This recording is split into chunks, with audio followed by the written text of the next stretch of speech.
সে আজীবন এখানে থাকার মতো যোগ্যতা রাখে না। ওই জায়গাটা যদি আপনি ইমপ্রুভমেন্ট না করেন, গ্রাউন্ডসম্যানের স্যালারি বাড়িয়ে দেড় মাস বাড়াতে কোনো লাভ হবে না। এগুলোতে কখনো কেউ নজর দেয়নি, নজর দেওয়ার প্রয়োজন মনে করে। ভারতের বিপক্ষে দ্বিতীয় টি-20 ম্যাচের জন্য শক্তিশালী একাদশ ঘোষণা করল বাংলাদেশ।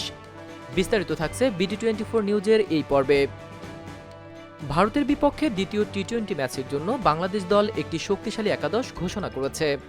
প্রথম ম্যাচে হতাশাজনক পারফরম্যান্সের পর বাংলাদেশ দল তাদের একাদশে কিছু পরিবর্তন এনেছে, যাতে দলের ব্যাটিং ও বোলিং উভয় ক্ষেত্রেই উন্নতি সম্ভব হয়।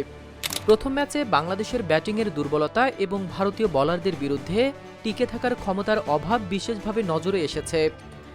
127 রানের কম সংগ্রহ দিয়ে প্রতিযোগিতা করা কঠিন হয়ে পড়েছিল এবং বাংলাদেশের টপ অর্ডারের ব্যর্থতা তাদের পিছিয়ে দিয়েছিল।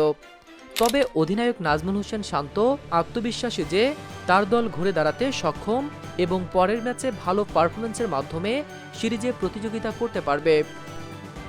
দলের নতুন একাদশে লিটন দাস, পারভেজ হোসেন ইমন, মাহমুদুল্লাহ রিয়াদের মতো খেলোয়াড়রা রয়েছেন, যারা অভিজ্ঞ এবং দলের ব্যাটিংয়ের ভারসাম্য রক্ষা করতে পারেন।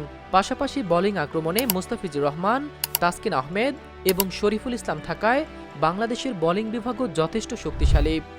দ্বিতীয় ম্যাচে ভারতের শক্তিশালী দলকেও সমীহ করতে হবে, বিশেষ করে আর্শদীপ সিং, বরুণ চক্রবর্তী এবং হার্দিক পান্ডিয়ার মতো খেলোয়াড়দের, যারা প্রথম ম্যাচে অসাধারণ পারফরম্যান্স দেখিয়েছেন।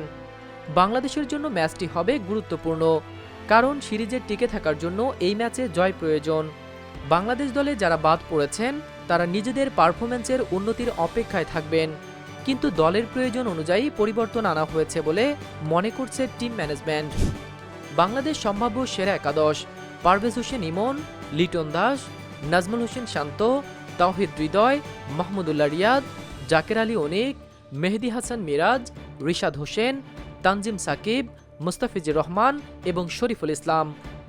ভারত: অভিষেক শর্মা, সানজু স্যামসন, সূর্যকুমার যাদব, নীতিশ রেড্ডি, হার্দিক পান্ডিয়া, রিয়ান পরাগ, রিঙ্কু সিং, ওয়াশিংটন সুন্দর, বরুণ চক্রবর্তী, আর্শদীপ সিং এবং মায়াঙ্ক যাদব।